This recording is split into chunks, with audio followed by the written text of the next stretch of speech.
Hi, folks. Welcome to the, what day of the week is it? Wednesday edition of the I Write Radio podcast stroke videocast. I've got Stuart Lockhead with me and Jimmy Hutton.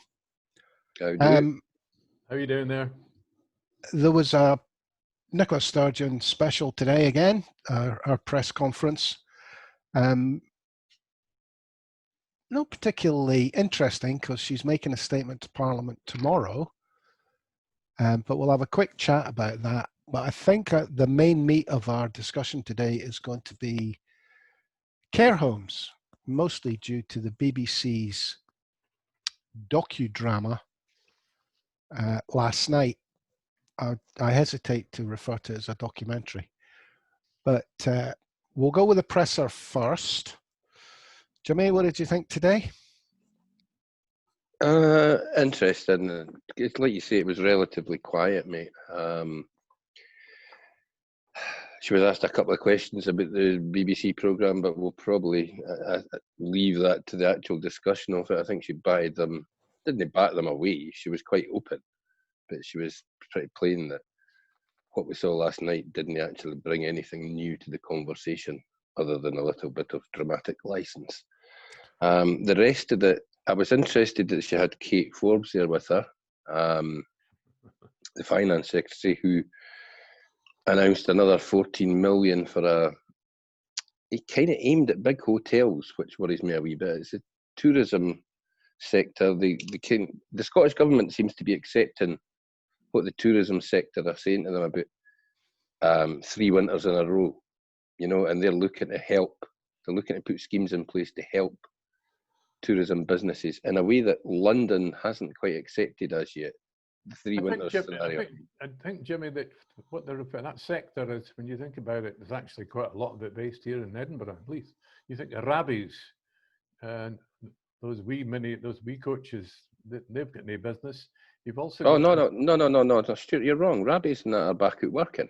They might have downturn like everybody else, but they're all back out working. It's a big tour. People are crowding on the coaches. Aye, folk are going on tours, mate. They're no rammed like they are every year because we're not seeing international tourists. But the Rabbies buses and that are still leaving. What's no operating in quite the same fashion as the big, massive 50, 60, 70 seater buses. They're just no running. Well, Rabbies are basically tour buses, aren't they? Would you get on in the Highlands? Would you get on a 14-seater coach with a dozen other people and spend 2 days on it and not expect to catch a virus? Stuart, I wouldn't get on a plane. These people have already been on a plane. Actually, Stuart, I would. I wouldn't be fussed about it. Given how little community transmission there is in Scotland at the moment, I wouldn't have a problem doing that. I must admit, it doesn't appeal to me. No, it doesn't appeal to me either, mate. And I think the main worry about Kate Forbes' thing is that she was quite specific in saying it was aimed at the bigger hotels. Whereas, I'll be honest with you, I'm not fussed about the big hotels. I think if the big hotel groups go under, somebody else will buy them over. They are all about capital and all about shareholders. They are. I'm more concerned with the wee B&Bs and. But they are kind of weird hotels. You kind of drive past them in the Highlands and think, that's quite big, and all. But of course, the only things that ever go in there are coaches. Yeah, the hydros. And they drive from coaches to the woolen mill to the big, to the big visitor attraction, and then home again. Aye, I mean it's a big sector and everything, but as I say, mate, it's I don't worry. I worry that capital transfer should be, or in my opinion, any capital transfer should be geared towards the smaller businesses that have got their livelihoods on the line because they're mortgaged to the hill, as opposed to shareholders who might lose out and might not get a divvy for a couple of years. Well, Jimmy, I'll take Norrie's normal point of view and say, well, just a minute. A lot of these hotels that are in trouble are what they call conference hotels. That they do conferencing, and there's no conferences taking place at all this year. A lot of people work in these hotels. I've got friends work in these hotels. And there's a lot of schemes for the big hotels, mate. Yeah, so Jimmy and I, we've got pals who work in big hotels, but I see Jimmy's point. If your only income is your B&B bedrooms, you know, your 2 double rooms or whatever, it's a lot quicker to feel the pinch than if you're a multi-million pound hotel. It's like, I'm not going to argue against that. I can see the point of. Yeah, and there'll be a lot of jobs tied up in that because they do tend to be minimum wage paying, but heavy on the number of employees they have. As I say, what I liked about the scheme was the fact that it was specifically said that this is to run through to next year. You know, this is to run till March next year, so it's the start of next summer season. Because, as I say, the Scottish government seems to be taking on board the 3 winter scenario a lot more than London is. You know, they're looking to cut all the schemes and have everybody back to work, which is a bit strange given. The 3 winter scenario, I presume, is a way to illustrate this is equivalent to 3 winters, this particular pandemic's effect, right? Okay. It's split. I'm glad that tomorrow we're going to actually cover the Brexit effect, which is coming. Dearie me, on top of what's happening, because there is another. Oh, didn't I mention that there is another report today by the LSE in London? Yeah, you just totally said we're doing this tomorrow. Oh, I'm sorry about that. I did. I sent you the table and a link to it. I thought you might have known it. So yeah, that's something else we'll have to cover as well. Anything else out the presser? Aye, I thought she was asked if she felt guilty about if she thought she'd made people feel guilty about taking foreign holidays. She tiptoed around that very carefully. I'm not feeling guilty about calling them mugs. They were idiots, but they don't need to feel guilty. They just feel stupid. Well, I must have missed this question, but I would like to think it was phrased in such a way. No, it wasn't. No. No, seriously, mate. The questioner, it was Global Radio. The questioner was as stupid as it sounds. He asked if she'd made them feel, if she'd used strong language and made people feel bad about going on holiday. He also asked for details on a new suspected cluster in Glasgow or Greater Glasgow that she spoke about at the start and made it pretty clear this is ongoing at the moment. There's an incident management meeting when the pressure was taking place, and then this clown asked for details. Absolute diddy. It's all geared to find areas for headlines. I mean, it's so obvious. Oh yeah. Now there's another point. Some of the people that turned up today, there wasn't a lot of them at this presser, but Paul Hutchin himself turned up. Now he doesn't always turn up here. After all, he's the boss down at the Herald, isn't he? And he tried to catch out. What did he try for? Oh, you know, the record now, Paul Hutchin. Is it the record? Sorry, the record. Okay. He asked that funny question. I'm wondering. It's one of those questions that Jimmy probably would have figured out why it was being asked. He was asking about students. Was the First Minister worried about students coming to Scotland from high-risk countries? And why did he ask that question? I haven't figured out how that works. I think it's safe to assume that Mr. Hutchin's got a splash on infected students that are heading north to create carnage for either tomorrow's Record or the Sunday Mail this week. And the very man I needed to answer my question. Thanks, Jimmy. I think there might be another angle to that, because I think Scotland has quite a lot of Chinese students. The story that will be created will be something along the lines of Chinese students infect Scottish universities. Will the government give Scottish universities more money for the fees they're losing off infectious Chinese students? You're underpaid. You really are underpaid, Norrie. Norrie, did you see the ITV news last night? No. News at 10. No, it was just. It was very close to being racist. It was they weren't tiptoeing around anything. They were talking about Blackburn and Leicester and Oldham. And if you'll forgive the language, mate, the only thing that they never used, they kept talking about the Pakistani community and how there had been increases in those 3 towns, cities, whatever what you call them. The only phrase they never used was the word "packy flu." They were hinting at it. They were, seriously, mate, it was outrageous last night, and it bugged the living daylights out of me, because looking at the numbers, England's 7-day rolling new case thing, the numbers, they're up 28% in the last 3 weeks. Effectively, we're looking at what looks awfully like, not a second wave, but certainly a resurgence across England. And Boris and the English media are absolutely ignoring it. Well, all this fat, I mean, launching this obesity campaign. Exactly. And that's just a distraction. That's a dead cat.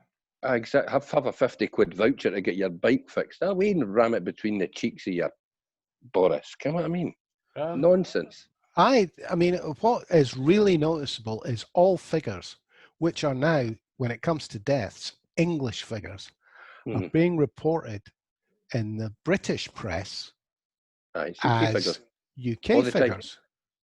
And I mean, the folk in Northern Ireland must be going absolutely mental. They've done a fantastic job in Northern Ireland. Well, I think what's noticeable, Norrie, they don't want us here in Scotland to compare ourselves to Northern Ireland, because we've done a pretty good job. Northern Ireland's done a great job. The biggest bonus Northern Ireland's got, though, is that the southern neighbour that they're strapped to is taking things seriously and is working towards elimination in the same way that Northern Ireland is. Our southern neighbour is an absolute basket case that's sticking its head in the sand and hoping things get better. Very good, very true. Look, I just remembered we had Simon, whatever his name from the Telegraph, Johnson. He's one of the hyenas. He got his collar felt. He's also got a plan for tomorrow's headline.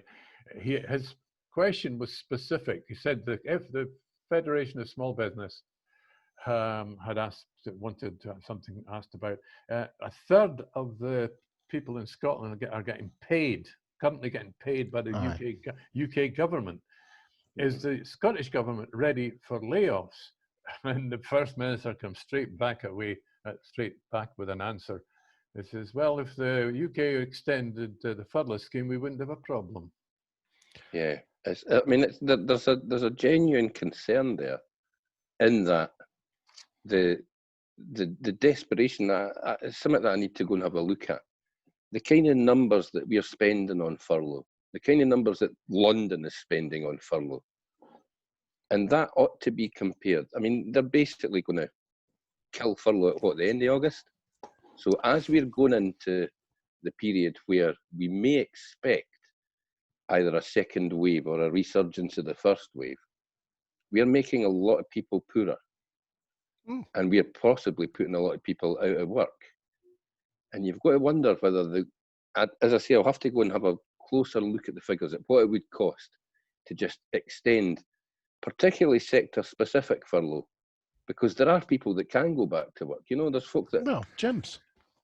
There's folk that can be, you know, they're going to force civil servants, for example, back into the office. They didn't need to. One of the reasons they're not going to go specific sectors, I don't think, is because each nation will need different sectors supported. So unless they come up with a sum, 100 billion, 10 billion to Scotland, 7 billion to Wales, 3 billion to Northern Ireland, whatever, you decide what sectors you want supported. It's going to be an absolute nightmare when it comes to devolution or the devolved governments. And I can't see them doing it. I think you're right. I think purely for another reason, mate, I think they're too selfish. I think that they don't want to provide the resources to help people.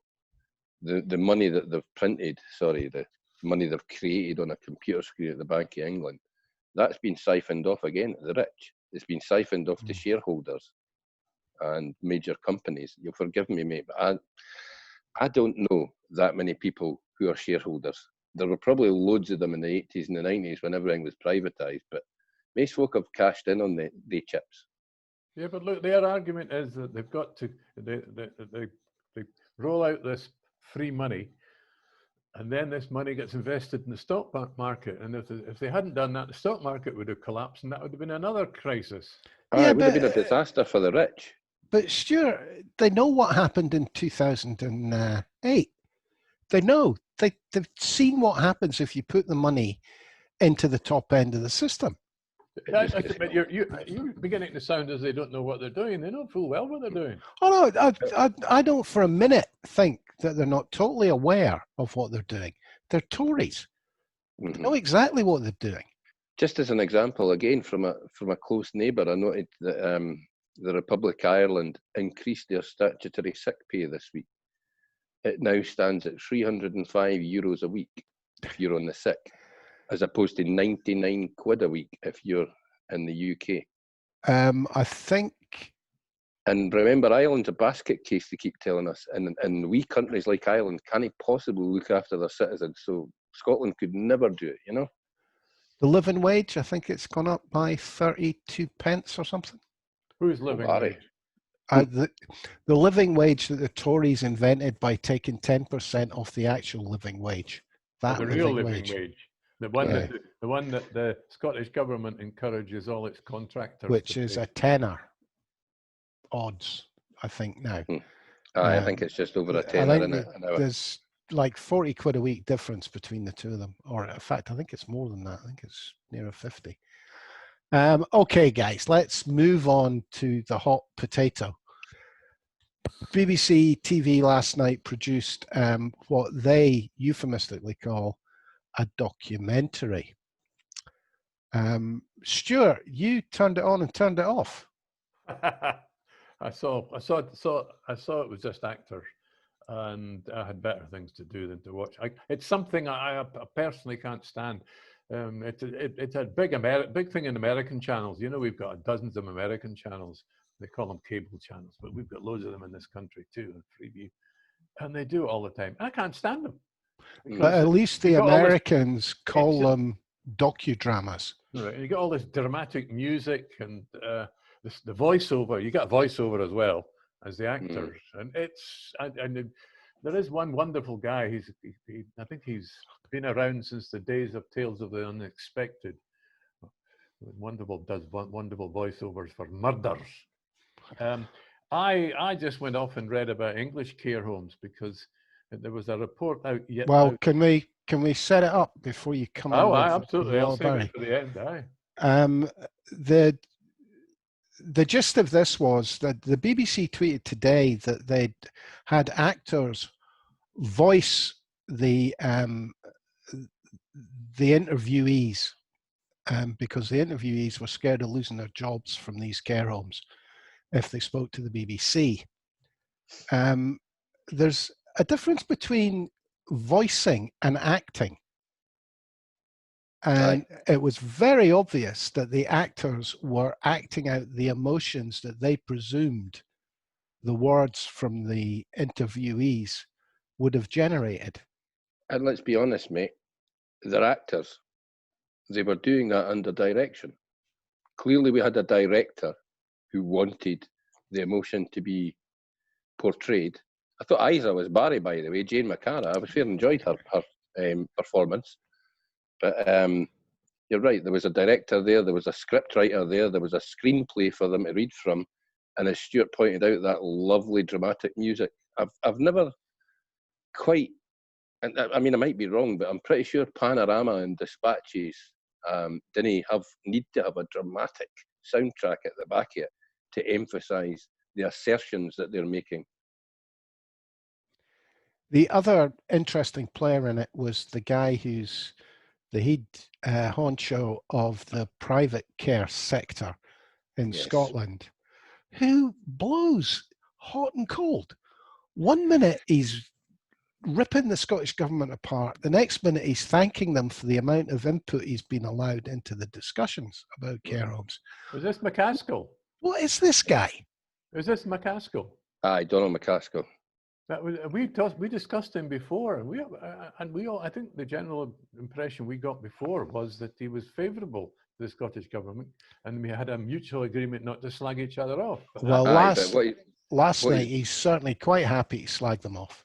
oh, he's quite happy to do what Ruth encourages him to do and put the boot in. But I think it's quite clear that he's protecting his position as head of Scottish Care, in that if he doesn't stick the boot into the government, he's going to have some of his members who would look to replace him. So he basically last night he was making sure that he kept his job. Well, he was venomous last night. I thought even worse, you had that clown for the GMB, Gary Smith. I mean, he's an absolute mouthpiece. oh, But he was going on and on and on about the mistakes made and the poor decisions taken in March. The worst kind of hindsight ever, because I'm pretty certain that in March he wasn't suggesting that people shouldn't be moved from hospital into care homes. I'm absolutely certain that he wasn't suggesting that every single one of them should be tested, because the testing regime wasn't in place to do what he was asking for, and the tests weren't accurate enough to do what he was asking for. So basically last night he talked a load of crap, and he's another one that supposedly in standing up for his members, like any full-time union official, at least half of their worry is about making sure that they keep their job as a full-time union official, because heavens forfend that they'd actually have to work for a living rather than sitting in an office and writing speeches. I think that's a bit unfair to me. No, I can point out he's also a go-to man. He's a bit like they go to Hugh Pennington when they want to get us something extremely bad said about the SNP. They go to this guy all the time if they want somebody from the union movement to slag off the SNP government. He hates them. He's not impartial. Aye, I think the whole thing last night was agenda-driven. I think BBC Scotland have an agenda which is quite clearly anti-Scottish government and anti-SNP. I don't think anybody's particularly surprised by that, because we've been seeing it. We saw it in the run-up to the referendum in 2014, and it's never got any better.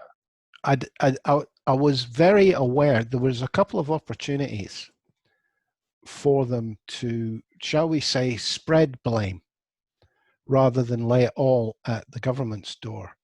Remember that the people that they were interviewing were all from private care homes, whose bosses have a responsibility to them and their residents to protect them, health and safety wise. There was complaints about PPE, which the Scottish government eventually took on because the care homes themselves couldn't source the equipment. There was complaints about lack of staff, which the Scottish government eventually took on and created a pool of qualified staff for them to dip into. There was very little said about the agency travelling between homes. Can I bring up that the people in Skye that they brought up from Kent, staff from Kent all the way to Skye? And that wasn't a one-off, Stuart. That happened in other homes as well. And the other big thing was this idea, the accusation that was basically front and fore was that it was people coming from hospital that brought COVID into the homes. No proof. There's no proof on that whatsoever. As I say to you guys off air, the first case that they brought up was an actress playing the part of Sarah, who admitted that a patient was discharged in late. Now, her home had no COVID, but in late April, they brought back a patient who had a negative test, discharged back into the home. She also admitted that patient wasn't isolated. They were put on a ward. They were put in a common room. So straight away, they aren't following the Scottish Government guidelines. She then asserted that patient became ill and infected countless people within the home, and there were 3 deaths. Now, Sarah, as a carer, and I have all kinds of respect for people doing that job, Sarah isn't qualified to assert that the infection came from that patient. Apart from anything else, Sarah could have easily carried it in herself. So she cannot possibly assert what she did last night. Well, And none of what she said was questioned in any way at all. well, I've got the report which came out today. It's the Parliamentary Committee for the House of Commons on the same topic, and I'll just quote this. The Department of Health told the committee in the same session it believed the clearest correlations between social care outbreaks in care homes related to staff rather than the discharge of hospital patients. Mm-hmm. Which, That's a House of Commons report on care homes in England. I mean, there's all kinds of. I mean, I think we've agreed in the past that mistakes were made when no mistakes were made. But I think what we've all kind of come to the conclusion of, which it seems to be taking an inordinate long time for the media and the politicians to come to the same conclusions, that the pandemic planning was the problem. They never they planned for flu or norovirus. They didn't plan for something as virulent as COVID. Yeah. And our care homes and care homes in England, as in the rest of the Europe and the rest of the world, they weren't prepared. There are just no places where you can deal with such a virulent infection. Well, so, I mentioned yesterday that I brought up, again, it's about today, but what was happening in Melbourne. Now, they're into a second little peak. And they've also had the time to look at what happened with care homes in the last 4 or 5 months across the world. And they're having to put in qualified you were nurses. Saying yesterday, they're having to put experts into the care homes to rescue the situation. And they've still got 20% of their care homes in Melbourne. Now, don't forget, Melbourne's about the size of Scotland, population-wise. 20% of them have got infection in their homes already. Well, I think the most annoying thing was the lack of factual reporting, in as much as, well, take how did infections get into care homes? It could have come through people being discharged from hospital. But that was the only thing they talked about. They didn't talk about infection coming into the hospitals from staff. Mm-hmm. They didn't talk about infections coming into the hospital from deliveries. Aye, it could have. You know, there was only one possibility, according to the BBC. Aye, as I say, it's agenda driven, and the fact that the BBC has quite such a big platform to make those assertions, it should worry all of us. I don't have much time for the BBC. I didn't watch a lot of their content, but a lot of people do. And this will, unfortunately, this is going to be the next rolling story that the unionist press are going to try and use as a stick to beat the government with for the next week or so, until something else comes up, until they make up a new one. Well, the other interesting thing about discharge from hospital is that I don't remember at the time anybody in Holyrood, any of the parties in Holyrood objecting to it. Yeah. Because at the time, it was all about making sure that they had the ability in the NHS in Scotland to treat COVID. And so remember, let's free up beds. And it was also a four-nation approach. So the unionist parties were desperate for us to take a four-nation approach on things like this. It's only when the four-nation approach proves to be less than efficacious that they then start bleating about it and using it to. And as I say, it's interesting that BBC are using it to beat the Scottish government, and they're not making the same assertions against the government in London. Well, I believe there's a Panorama programme tonight that might do that job for them. All right, we'll look out for that. Well, the reason I bring it up is because it's going to be worth comparing how Panorama report this. Aye, it'd be an interesting look to see just how much attacking they do. Yeah. And also, Norrie, it'll be interesting, if it is tonight, Barry, it'll be an interesting comparison as to if they discuss the things that BBC Scotland deliberately omitted last night, like infection through staff or infection through deliveries. It will be. I remember, mate, I forgot to mention about the presser. So I'm going to chuck it in now just because I thought it was an interesting thing for Nicola to bring up. I'm sure there's a reason, and there will be an ongoing reason for this to have been brought up today. But she mentioned that last week 16 million items of PPE were distributed in Scotland. Wow. And since March, it is over 362 million items of PPE. They've now got a wee dashboard where you can check on things like that. So I'm sure there's a reason why it came up today, possibly because of the attacks last night. No, there was more on that as well, because it looks, this will be worth going to, Public Health Scotland COVID dashboard. It will have details of where the infection is, accorded by local authority and by health board. And the First Minister mentioned that the areas will be as small as 4,000 people. So you really be able to spot. It doesn't have a heading that says, due to Tom Gordon's request from the Herald and blah, blah, blah from the P&J and the Sun and the Express, we have created this dashboard for the lazy buggers to go and look for themselves.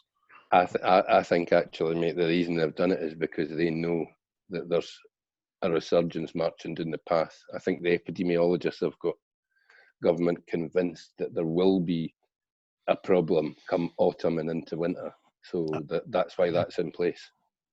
So yeah, well, that's my hobby horse. I get fed up with them calling about this the second wave. The second wave, the experts refer to the second wave as what's expected in the winter. Right now it's called resurgence.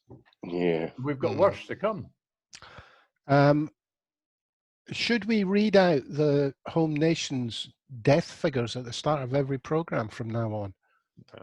Well, now and again. Can I point out that the official Tory health spokesperson in Scotland, Miles Briggs, has admitted that he was asked by John Beattie in the radio show yesterday. He said, UK's second place in the World League, this is BBC, John Beattie, second in the place in the World League of deaths per million. And I think you would agree that is a shambles, isn't it? So Miles Briggs, the official Tory spokesperson on health, says, yes, I don't think we're in a good place. I would suggest that is an indicator that Tory HQ in London has decided to be a little less upbeat about the truth and a little more relaxed about admitting the truth. Well, they may as well. I've noticed Boris Johnson has made a couple of comments that are a little more reasoned than normal. They can do it now, though, Norrie. There's no parliamentary scrutiny, so he might as well admit all his mistakes in the summer when he's not going to get asked questions on those admissions. And there's no daily briefings, no parliamentary scrutiny, and we've no idea what they're doing. Well, did you see that they're advertising for a press officer on 100,000 a year to start doing daily press briefings on behalf of Downing Street? Like the White House. Yeah. Nicola Sturgeon should do exactly the same thing. Well, that's why they want Nicola Sturgeon to stop, because she's far more impressive. I'm surprised they've not offered her the job. 100,000 a year is not enough. But the Speaker of the House of Commons, Lindsay, whatever his second name, he's not happy about it, because that would mean they're already bypassing Parliament. I mean, they wanted to prorogue it last year. They're just doing the same to the House of Commons that they will do to the Scottish Parliament. They're reducing powers bit by various means. Well, I mean, it's easy enough dealt with. They just can't say anything at a press briefing that he hasn't already brought before Parliament. Aye, which is the position Nicola Sturgeon's in. Yeah, she was pressed today about, because they're making a statement tomorrow. Yeah. About the future.